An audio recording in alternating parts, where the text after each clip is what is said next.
welcome to the Glow podcast. I have a very exciting guest here with us today. I have Elijah, and we will get into talking about some things within mental health care and healthcare in general today as well. But if you are new here or just joining us for the first time, we are Tailored Marketing, and we partner with organizations in healthcare, longevity, and the wellness space to fuel growth through strategic marketing strategies. So if you have any questions, drop a comment below.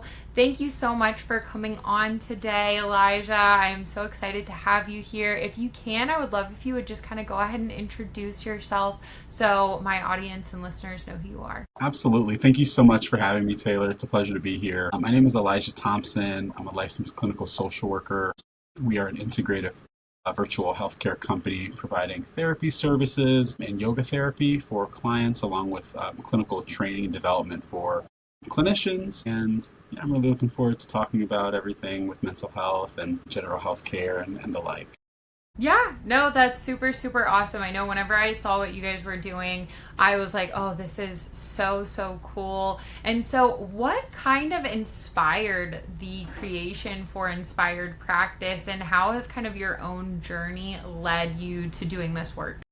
Yeah, definitely. Great question. So first and foremost, I'm a third generation counselor, beginning with my maternal grandmother, who was a high school counselor.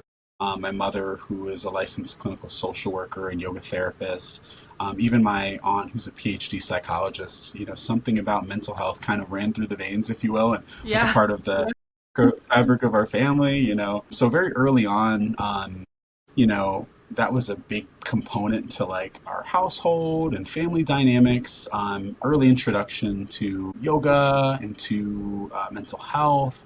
It really kind of taught me a little bit more about self-awareness, about internal like alignment with values, intuition, and those things were really important because as a child, I actually was dealing with some crippling anxiety, dealing with some ADHD, which was difficult. Thoughts like feelings of inadequacy, self-consciousness, common things for many kids throughout elementary, middle school. Yeah. But yoga and mental health therapy, especially middle school, really taught me how to control my breath. It taught me how to like command my focus and attention, which is really difficult for kids with ADHD. And it really just helped me navigate those cognitive distortions that come secondary to anxiety. And so I was able to like learn how to, support myself and to feel better. And it was just really inspiring, as a pathway, towards, the future. And also I felt like early on I was able to connect with like other peers really easily. I found that peers were like comfortable coming to me about, the things going on in their life and their thoughts and feelings. And I kind of had this like intuitive connection where I would, either, be able to listen really well or have, some helpful advice that could get them through. And I just loved that, just that kind of deep connection with other people. And, that drove me into learning, well, is this a career? Is this an option? Is this a pathway forward? And I actually found that pathway through social work. So, in high school, I had this discussion and thought process of wanting to go into integrative healthcare, wanting to work in a family business, and wanting to try to do my best to make an impact in the world. And I decided to follow in those footsteps and go through the social work path. Yeah, no, that's so awesome. It's so funny that you come from just like a line of basically people working kind of within the mental health care space and then also within counseling. I'm sure whenever somebody in your family is like having a problem, it's like everybody's like we got you. Oh, for sure. It's got its perks and it's got its challenges, right? And that's part of it too, like kind of learning, finding your way and avoiding that burnout, but showing up when it matters most, whether it's your family, whether it's your loved ones, and certainly whether it's clients. I think that was the cool part about it too, because we saw a gap in the field, and especially with regard to accessibility. We started our practice in 2020, and it was just very difficult for clients to feel safe and to feel comfortable leaving their homes, right? In the midst of a pandemic, seeking out mental health when isolation was so, common and widespread, and, people were going through what they were going through.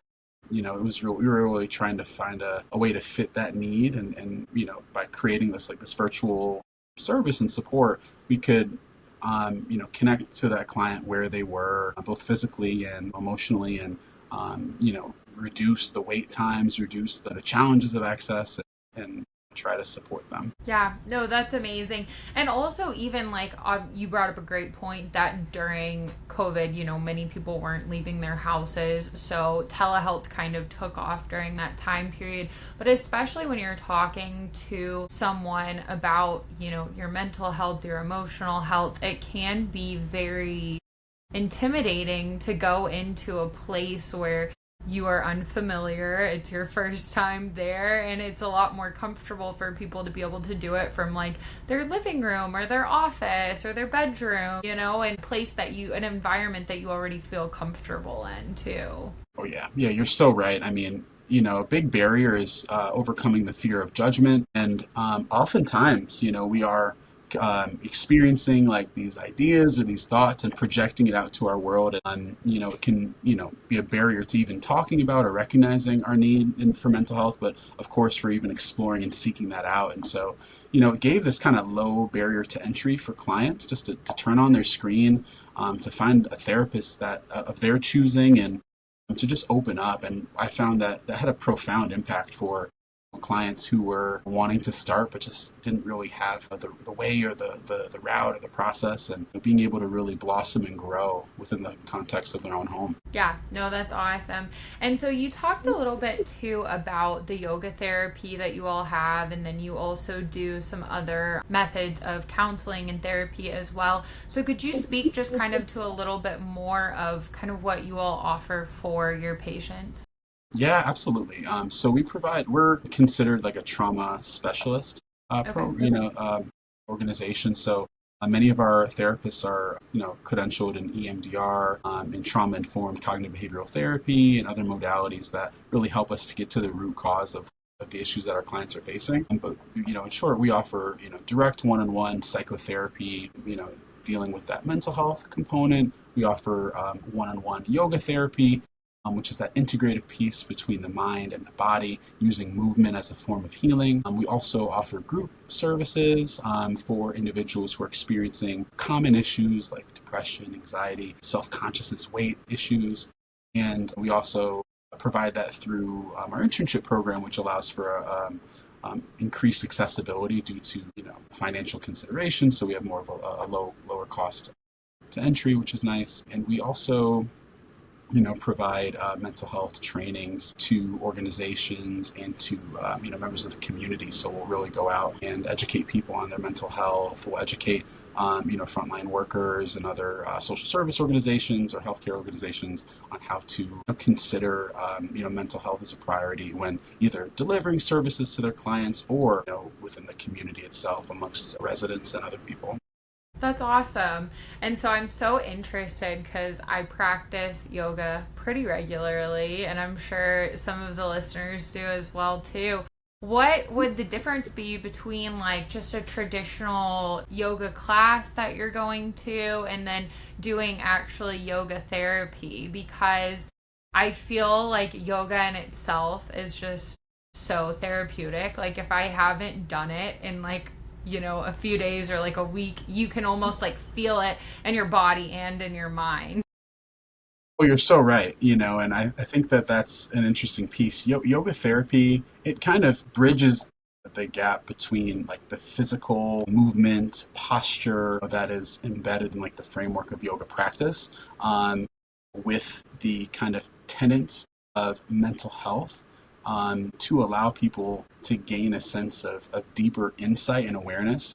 As Bessel van der Kolk had coined popularly, the body keeps the score. So being able to take an intentional awareness, of our, emotional, experiences and the physical association of those experiences, and being able to try to, heal through targeted efforts that coincide with movement and therapeutic tenets or techniques. And these approaches are built on the the back of like hatha yoga and Ayurvedic practices, but also kind of meld with like modern science and psychology in order to provide practitioners some added relief. Yeah. So, those yoga therapists, they want to address like chronic pain, they want to address general mental health, stress related conditions, neurological or autoimmune disorders, even if someone's like recovering from an injury or surgery, as well as life transitions. So it's pretty all encompassing, but very heavy focus on mental health. Yeah. No, that's super, super cool. And so I'm sure throughout kind of the time that you've had Inspired Practice open, you've seen lots of really, really incredible transformations with your clients. Could you share just like one of those stories, or even like kind of, just a general overview of their experience with working with you all? Absolutely.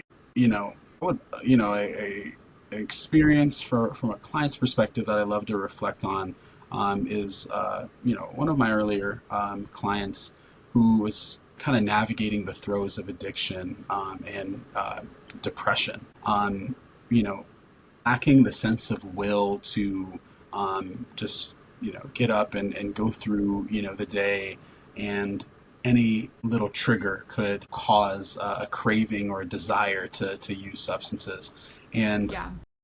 so going from like a very early standpoint where the client wasn't really comfortable even speaking about their mental health symptoms or explaining and expanding on the depth of their addiction, to someone who really gained a sense of alignment within themselves, a sense of understanding about where they are today, but where they want to be and what they want to work towards, and being able to face the truth of their challenges, but also through that find a sense of courage and resilience, to not allow those moments of weakness and those moments of defeat to define them. So through our work together, being able to develop a structured plan, develop a sense of self-reliance and consistency, and work towards their recovery. That's one of the most proud moments that I had in working with a client, because I did see that client transcend from a very difficult place to one that allowed them to function, allowed them to be sober, and allowed them to develop a sense of self-worth and dignity that transform their personality and thus their life. Yeah. That's one example. And the providers in our practice have many others, whether it's in the individual or the group context. And that's really what brings us here to do this work, is being a part of that life change and that transition. Yeah. No, that's amazing. And I feel like what you were saying too, with the patient like kind of transforming to this sense of like self-worth, like I feel like that's so important in all aspects of our lives. And I feel like it's something that can be kind of like overlooked, but how you view yourself and like what kind of place you hold yourself to and what kind of standards you hold yourself to is so important in how you view yourself, but also how you interact in the world, how you interact in your daily life too. Absolutely. And I think that's oftentimes like the limiting factor. Yeah. When people don't have that sense of alignment or authenticity within themselves, it can really create and heighten anxiety about how they display themselves and navigate the world, what they allow themselves to believe that they can accomplish, or what is right for them or deserving for them. And so, that inner work is really the starting point, but also one of the most impactful areas, because we have to navigate through these internal systems and beliefs to find our truth. And by Yeah. finding that truth, we almost find the light and create that path to that's best suited for us. And I think we allow that authenticity to show, and people find themselves and in their ways. I completely agree. Yeah, no, definitely. And so for Inspired Practice, how do you kind of see the practice evolving over the next few years? Like, what do you guys have on the horizon? Are you looking for like expansion, or what does that look like for you guys kind of? Absolutely. So, we're kind of unique because we're very passionate about mental health care and services to the public. We're also very passionate about training and development for clinicians. Yeah. So, at this time, we're continuing to develop as an organization, adding more clinicians and more, MSW and master's level interns to our team to continue to, build a diverse and dynamic support and offering for the public, no matter what they're going through. Right, there can be a personnel and individual that can support them here. But we're very focused now on expanding into continuing educations and public trainings.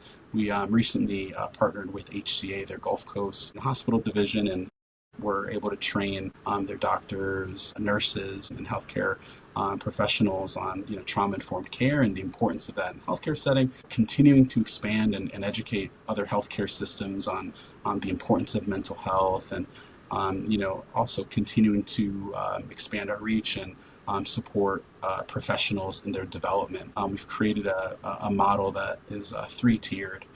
Tier one, we're allowing therapists and professionals to come in and gain, our training, access to professional development and marketing skill set development, and also getting support with optimizing, their caseload. Tier two, having access to like clinical supervision, marketing professional development training.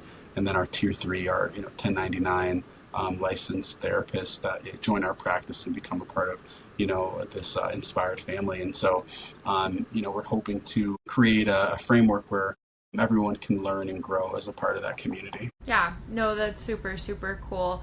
And I think that that's really, really important. Like, who you're bringing on is really committed and also like willing to learn, because there's always so much to learn. It's ever changing and there's always so much more knowledge to be had. And then you also brought up a good point within hospitals too, that they're not always focused on mental health care because they're dealing with, physical or other things that are maybe not more important, but they're more on their mind. And so continuing to educate also hospitals and places where they are doing healthcare is really, really important as well.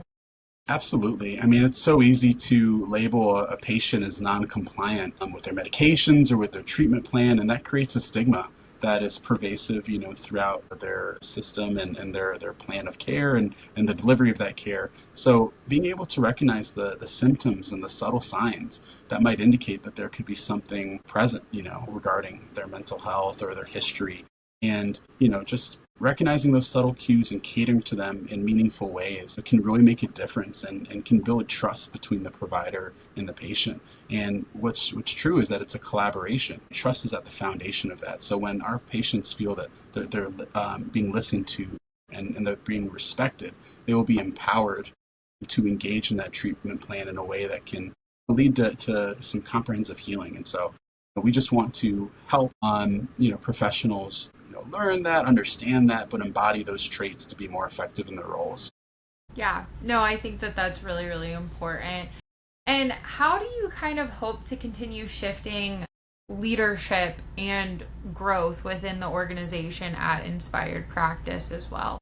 Absolutely. And that's one of the things I enjoy most as the director of operations at Inspired Practice. I have a unique opportunity to partner with students and clinicians and help their development, for every step of the way, from just learning about therapy, learning about mental health, and catering to or cultivating that interest through the process of gaining a license and gaining that clinical access to grow and to learn and to evolve as a professional, all the way to the point where they can gain their credentials to engage in their own interests with supervision and the like. So our program, our organization is also unique where, people can start with us at their master's level internship. They can transition to our, clinician one status as an LMSW, to develop that clinical training and knowledge, to gain those client contact hours necessary to sit in front of the board for their exams.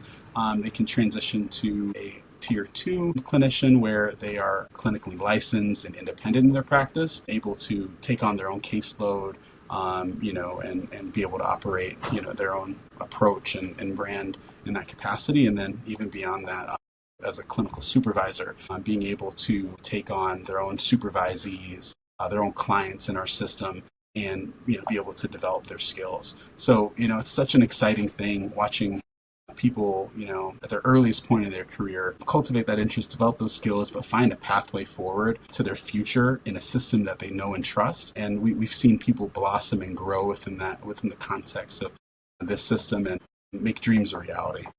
Yeah, no, that's awesome. I love that you're working with, people who are developing in the industry and kind of helping that development for them, and kind of fostering that too. So that's really, really cool. And so what does kind of an inspired practice look like for you in your daily life? Because I know this is kind of a term that you use. And so what does that look like for you?